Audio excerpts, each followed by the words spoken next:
आज के इस चैनल फनिक्स इंडिया का ये पहला वीडियो होने जा रहा है। ये चैनल मैंने इसलिए क्रिएट किया है कि गवर्नमेंट की स्कीम जो योजनाएं हैं इसकी जानकारी बहुत सारे लोगों के पास नहीं होती है, तो इसको सहज और सुलभ तरीके से सरकार की योजनाओं की जानकारी आप तक पहुंचाई जाए, जिससे आप उसका लाभ उठा सकें। इसलिए इस वीडियो को बनाया जा रहा है।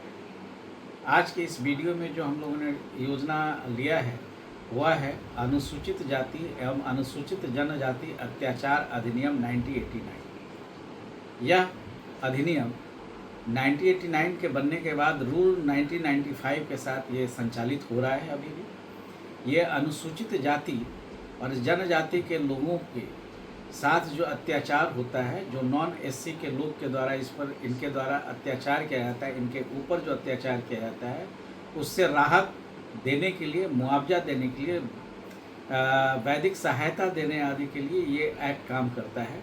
और इसके तहत सरकार ने कई तरह की व्यवस्थाएं की हुई। सबसे पहले जब भी आपके विरुद्ध जब भी अनुसूचित जाति जनजाति के समुदाय के लोगों के साथ कभी भी कोई अत्याचार होता है तो थाना में एफआईआर होता है। एफआईआर के समय इस चीज़ को देखा जाना चाहिए कि उसमें भारतीय न्याय संहिता की अन्य धाराओं के साथ साथ अनुसूचित जाति अनुसूचित जनजाति अत्याचार अधिनियम की धाराएं लगाई गई है या नहीं। जब तक उसकी धाराएं नहीं लगेंगी तब तक उसके तहत जो मिलने वाले मुआवजा है, जो अन्य सुविधाएं हैं, जो अन्य व्यवस्थाएं हैं, वो उनको प्रोवाइड नहीं किया जा सकता है। इसके लिए ज़रूरी है कि आपके एफआईआर पर वो धाराएं लगें। और धाराएं और ये एक्ट को संचालित होने के लिए भी ज़रूरी है कि अनुसूचित जाति कम्युनिटी के साथ जब अनुसूचित जनजाति गैर अनुसूचित जनजाति के लोग जब अपराध करेंगे, पीड़ा देंगे, तभी ये धारा लग सकती है। अगर एससी के अगेंस्ट एससी होगा या एससी के अगेंस्ट अननोन होंगे तो उस समय ये धारा लागू नहीं होगी। सरकार ने इस एक्ट और नियम 1995 के तहत कुल 46 तरह की व्यवस्थाएं दी है, जिसके तहत उनको मुआवजा राशि दे सकते हैं। इसमें वर्बल अब्यूज से लेकर मर्डर तक जितने भी तरह के क्राइम हो सकते हैं, जितने भी तरह के परेशानियां हो सकती है, सब के लिए सरकार ने इसमें राहत मुआवजा राशि की व्यवस्था की है। इसके तहत जो 46 प्रकार की व्यवस्थाएं हैं उसको मैंने एक चार्ट के माध्यम से बनाया कि किस प्रकार के अपराध में कौन सी धाराएं लगेंगी, कितना सरकार से अनुमान्य राशि उसमें मुआवजा राशि दिया जाएगा, कितने किस्तों में वो राशि उनको मिलेगी और उसके लिए क्या क्या डॉक्यूमेंटेशंस के पार्ट्स हैं।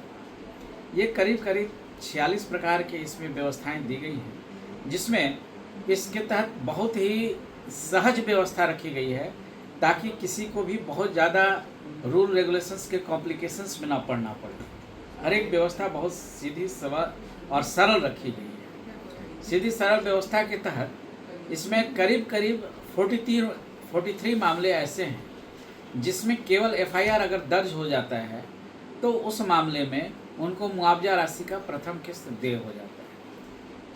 2 मामले ऐसे हैं जब महिलाओं के साथ अत्याचार होता है तो उसमें एफआईआर के साथ मेडिकल रिपोर्ट की ज़रूरत होती है, तब जाकर उसमें प्रथम किस्त के रूप में मुआवजा देय होता है। और तीसरा, जब किसी की हत्या हो जाती है तो एफआईआर प्लस पोस्टमार्टम के साथ उनको प्रथम मुआवजा राशि देय होता है। ये मुआवजा राशि 1 लाख रुपये से लेकर 8,25,000 रुपये तक दिया जाता है। सामान्य प्रकार के जो मामले हैं उसमें 1 लाख रुपये, अगर उसमें महिलाओं के विरुद्ध अत्याचार किए जा रहे हैं तो वहाँ 2 लाख रुपये दिए जाते हैं। ये 2 लाख रुपये या 1 लाख रुपये 3 किस्तों में दिए जाते हैं। सबसे पहले जब अगर एफआईआर होता है तो उस समय 25% राशि, अगर पुरुष हैं 1 लाख की जगह पर 25,000 रुपया मिलेगा, महिला है तो वहाँ 50,000 रुपया मिलेगा। दूसरा किस्त जब चार्जशीट सबमिट हो जाता है तब उस केस में उनको 50% की राशि अनुमान्य राशि का मिलता है। जैसे अगर 1 लाख है तो 50,000 और 2 लाख है तो 1 लाख रुपया।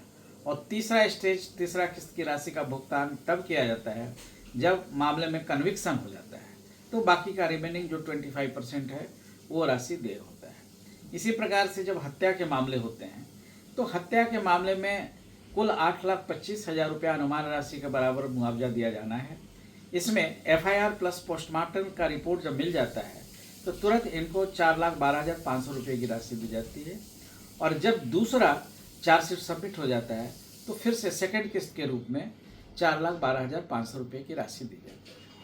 ये सारी व्यवस्थाएं इसलिए बनाई गई हैं ताकि उनको इस एक्ट के माध्यम से उनके हितों की रक्षा की जा सके। इसके लिए प्रत्येक जिला में विशेष न्यायालय की भी व्यवस्था की गई है और विशेष थाना भी बनाए गए हैं। पटना जिला एवं अन्य बिहार में लगभग 40 थाने अनुसूचित जाति जनजाति पुलिस स्टेशन एस्टेब्लिश किए गए हैं।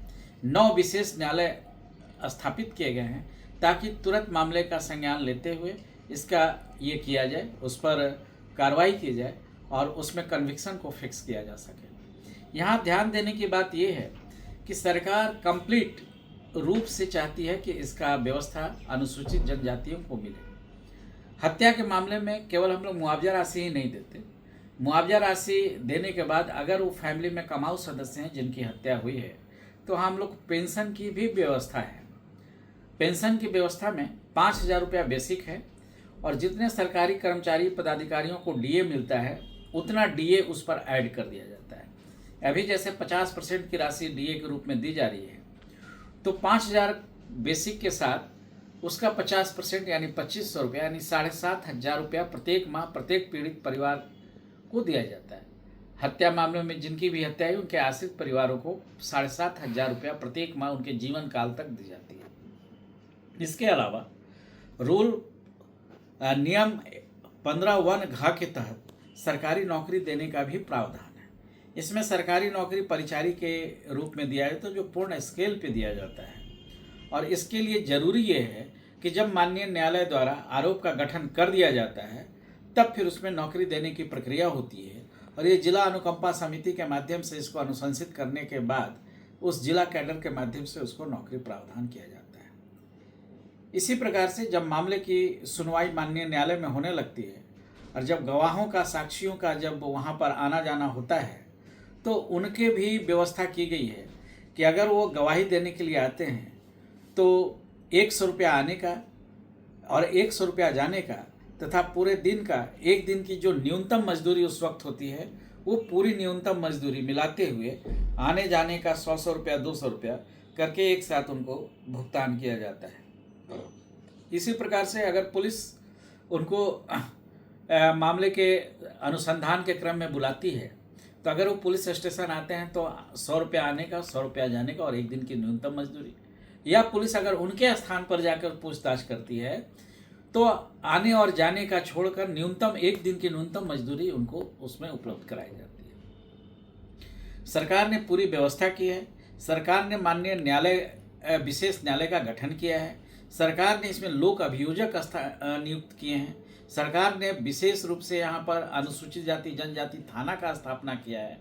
मुआवजा राशि का भरपूर ये व्यवस्था किया गया है और इस प्रकार से गवाहों को आने जाने की भी व्यवस्था की गई। इतना ही नहीं, अगर उनके साथ जिस दिन वो FIR कराने जाते हैं वो पूरे दिन परेशान रहते हैं तो उस दिन भी 150 रुपया उनको दिया जाता है ताकि वो खा पी सकें, कुछ फल फूल खरीद के खा पी सकें। इतनी तरह की व्यवस्थाएं सरकार ने अनुसूचित जाति जनजाति कम्युनिटी के साथ किया है ताकि जब भी कभी कुछ ये हो तो सारी बातें आए। 1989 का यह एक्ट का गजट भी प्रकाशन है।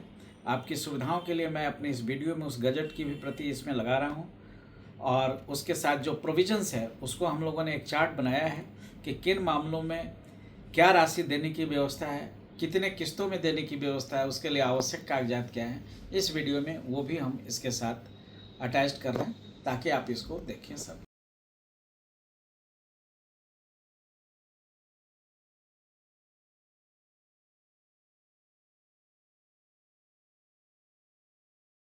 आगे से इस प्रकार की और भी वीडियो आती रहेंगी ताकि आप उसको सरकार की योजनाओं को जाने समझें और अपने नियर और डियर लोगों के बीच में उस वीडियो को शेयर करें ताकि और इस चैनल को सब्सक्राइब भी करें ताकि आगे आने के समय में आपको सब कुछ मिले।